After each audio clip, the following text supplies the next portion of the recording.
Vous avez peur de faire le mauvais choix en écoutant votre petite voix intérieure?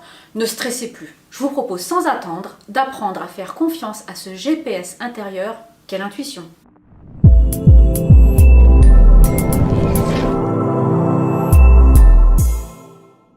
Bonjour à tous et bienvenue sur la chaîne de l'éveil de nos capacités intuitives.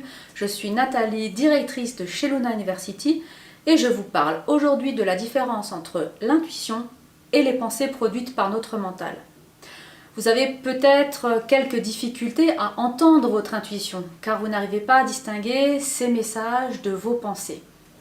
Et pourtant, écouter sa petite voix intérieure est très simple, même si le sujet traitant de l'intuition est assez vaste et complexe.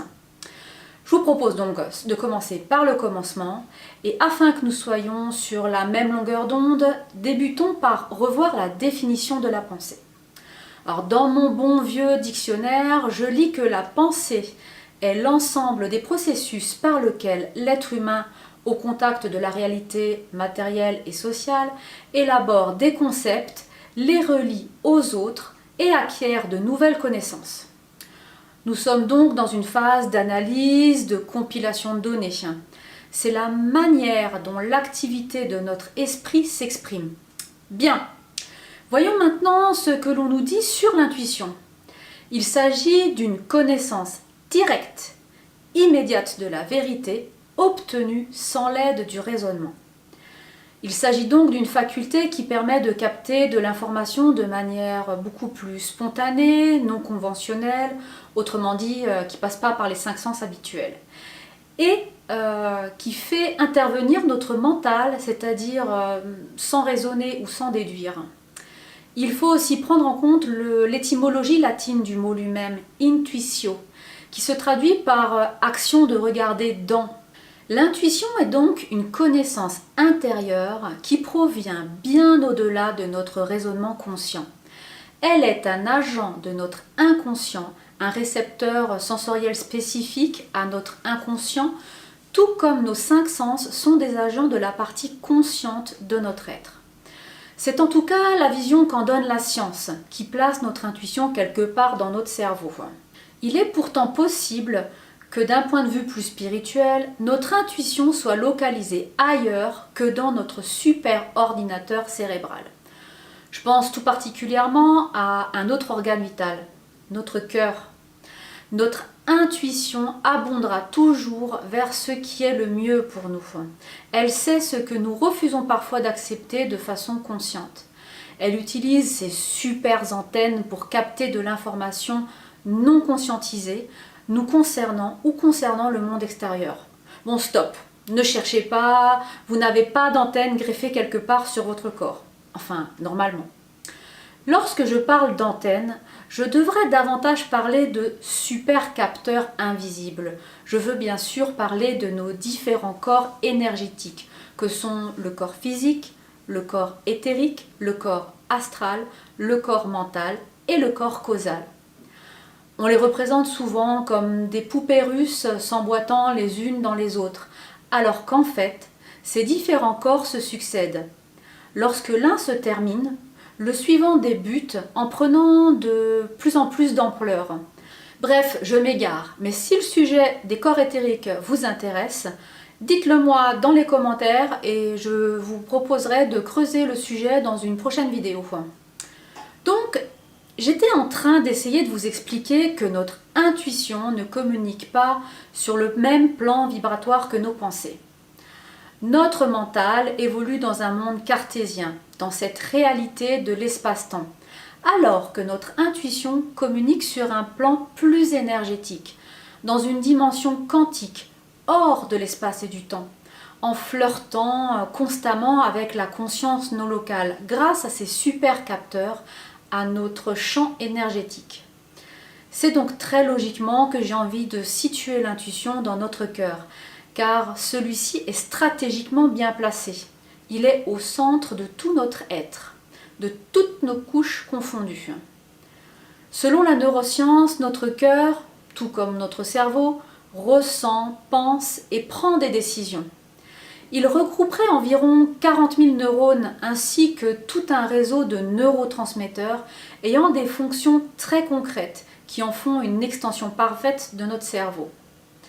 C'est grâce à toute cette machinerie que notre cœur va récupérer les informations captées par notre champ énergétique, que ce soit sur le plan réel ou le plan quantique. Une fois que notre cœur a reçu toutes ces informations, il les traite et les transmet à notre cerveau, la partie inconsciente de notre être. Tout ce procédé se nomme l'intelligence du cœur ou l'intelligence cardiaque et dure environ 3 secondes. Bravo, vous venez de capter votre première intuition. À partir de ce moment, notre cerveau va décompiler, analyser, comparer, traiter les informations reçues. Rapidement, il va pondre un raisonnement, tout ce qui est plus logique vis-à-vis de la situation qui vous préoccupe. Raisonnement qui très souvent s'avère faux, alors que votre intuition première était vraie. Mais alors, comment faire la différence entre mon cœur, mon intuition, ce qu'il perçoit et ce que mon mental me dicte?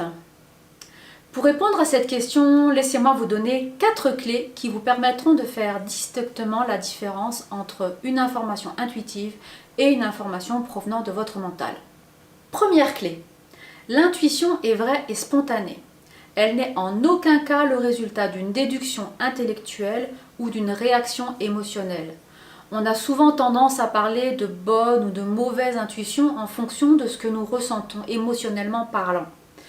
Mais il faut savoir que nos émotions sont dictées par notre mental qui va fureter dans notre expérience passée, comparer, analyser la situation pour y réagir de façon logique, factuelle. Notre cerveau va donc prendre le message intuitif, le mixer avec son analyse de la situation et en déduire un raisonnement logique. Pour mieux comprendre ce que je vous raconte, je vais vous donner un exemple. Un soir, bien calé au fond de votre lit, vous vous réveillez en sursaut parce que vous avez entendu un bruit dans la maisonnée. En allant voir d'où provient ce bruit, vous constatez que votre maison a été cambriolée. Vous allez sûrement être marqué par cet événement traumatisant. Et 2 mois plus tard, même topo. Vous êtes dans votre lit et vous vous réveillez suite à un grand fracas dans la pièce voisine. Vous allez en déduire que vous vous faites à nouveau cambrioler. Et dans ce cas précis, il ne s'agit pas du tout d'une intuition. Non seulement vous avez peur de vous faire à nouveau cambrioler, mais en plus, votre cerveau a stocké des informations liées à votre première expérience, des émotions en lien avec celle-ci. Dans son analyse de la nouvelle situation, il va, par analogie, trouver des similitudes dans les 2 situations et donc en conclure qu'il s'agit d'un nouveau cambriolage, alors qu'en fait, il s'agit de votre fille qui rentre par la fenêtre de sa chambre après une virée en boîte de nuit. Elle a tout simplement oublié ses clés et ne voulait pas vous réveiller. C'est logique. Il faut donc se méfier de nos émotions, car ressentir une émotion, qu'elle soit positive ou négative, ne signifie pas forcément que vous êtes en présence d'une intuition. Tout comme il faut se méfier de notre cerveau qui va nous envoyer un raisonnement basé sur l'analyse d'une expérience passée. Autre exemple, si vous ressentez intuitivement qu'un grand changement dans votre vie s'impose, un nouveau job, un déménagement, une rupture sentimentale, peu importe, et que vous ressentez de la peur à cette idée, cela ne signifie pas forcément que votre intuition première est fausse. Il s'agit juste de votre ego qui panique car il n'aime pas le changement, d'autant plus les grands changements. Deuxième clé, notre intuition est une rebelle. D'une manière générale, notre intuition aura naturellement tendance à ne pas aller dans le même sens que la logique. Sachez sortir des clichés, des stéréotypes. Pour illustrer ça, je vais vous donner un autre exemple. Je vais vous parler de America's Got Talent, cette célèbre émission de télévision à la recherche de nouveaux talents américains. Lors d'une audition, une candidate se présente sous les traits d'une adorable petite fillette de 6 ans, vêtue d'une belle robe blanche à pois noirs, ornée d'un magnifique ruban rouge autour de la taille. Elle porte aussi des jolis collants roses et des adorables chaussures en vernis noir, une vraie petite poupée de 6 ans, voilà, tout un petit bout de chou. Après quelques échanges avec le jury qui pense qu'elle va chanter une jolie comptine enfantine, la petite pousse un premier cri guttural d'une interminable chanson de black metal.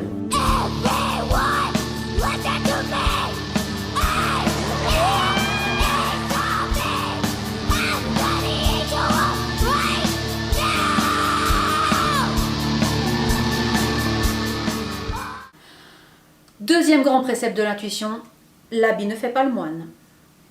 Ah oui, avant de passer aux 2 clés suivantes, n'hésitez pas à liker la vidéo si vous l'avez aimée en cliquant sur le petit pouce. Et si vous êtes nouveau sur la chaîne, n'oubliez pas de vous abonner et d'activer les notifications en cliquant sur la petite cloche pour bien sûr ne louper aucune de nos superbes prochaines vidéos. Ceci étant dit, passons à la 3e clé. L'intuition modifie notre rythme cardiaque. Plusieurs études sérieuses ont démontré que le corps réagissait à une situation émotionnelle forte avant qu'elle ne soit connue. Dans l'une d'elles, 26 volontaires ont été équipés d'un électroencéphalogramme et d'un électrocardiogramme pour détecter les pulsations cardiaques et mesurer les accélérations et décélérations cardiaques. On leur a ensuite montré environ 45 photos. 30 d'entre elles étaient neutres, ne véhiculaient aucune attention particulière, et 15 étaient chargées émotionnellement. Elles montraient des scènes de plaisir, de colère, de tristesse, de dégoût, de peur, bref, vous l'aurez compris, de différents sentiments. Le but de l'expérience était d'évaluer le rôle du cœur dans la perception intuitive. Et les résultats ne se sont pas fait attendre. Une décélération cardiaque significative a été enregistrée 4 à 6 secondes avant que les participants ne voient une des 30 photos présentées de façon aléatoire. Tout cela dans le but d'anticiper les potentielles réactions intenses qui pourraient être provoquées par les photos chargées émotionnellement par rapport aux autres photos plus neutres. Il semble donc que le cœur joue un rôle évident dans la perception et le traitement des informations intuitives. 3e précepte, toujours à l'écoute de ton cœur, tu seras. 4e clé, une intuition ne s'explique pas. Je suis sûre que vous avez déjà vécu une situation où vous avez eu l'intuition que vous deviez faire quelque chose ou dire quelque chose à quelqu'un sans savoir pourquoi. C'est un ressenti, une sensation, une impression positive ou négative qu'on ne s'explique pas. On sait juste qu'on doit le faire. Et bien techniquement parlant, cela s'explique par le fait que votre intuition, notre intuition, détient toutes les informations essentielles à la gestion d'une situation donnée. Par exemple, vous vous garez sur le parking de votre supermarché. Mais avant de sortir de votre véhicule, vous sentez que vous devez déplacer votre voiture. Pourtant, il n'y a pas de raison logique à cela. Le parking n'est pas surchargé, il n'y a pas de travaux à proximité, bref, tout a l'air ok. Votre cerveau aura alors envie de rationaliser vos ressentis et tentera de vous convaincre que cette envie de déplacer votre véhicule tient au fait qu'il pleut et que vous êtes garé un peu loin de l'entrée du magasin. Ne rentrez pas dans son jeu, s'il vous plaît, car vous risquez de passer à côté de l'essentiel et de pervertir le message intuitif que vous avez perçu en premier lieu. Le bon message, celui qui vous dit la vérité. Dans cette démarche d'être à l'écoute de votre intuition, vous décidez finalement de suivre vos ressentis et de vous garer 5 places plus loin. Au moment où vous allez franchir la porte de votre supermarché, vous entendez un grand boum derrière vous. En vous retournant, vous réalisez qu'un livreur a perdu le contrôle de son véhicule et s'est encastré dans le mur, pile sur la place où vous étiez initialement garé. Bingo! Vous avez évité de débourser 1 000 € en réparation. 4e précepte de l'intuition, lâcher prise pour accepter de recevoir et suivre des informations intuitives sans les comprendre. L'explication viendra sûrement d'elle-même un peu plus tard au moment opportun. Laissez-vous simplement guider par votre GPS intérieur. Je pense que maintenant, vous arrivez mieux à distinguer une intuition d'une pensée générée par votre mental. Je vous remercie de m'avoir suivi et je vous dis à très vite sur Sheluna University.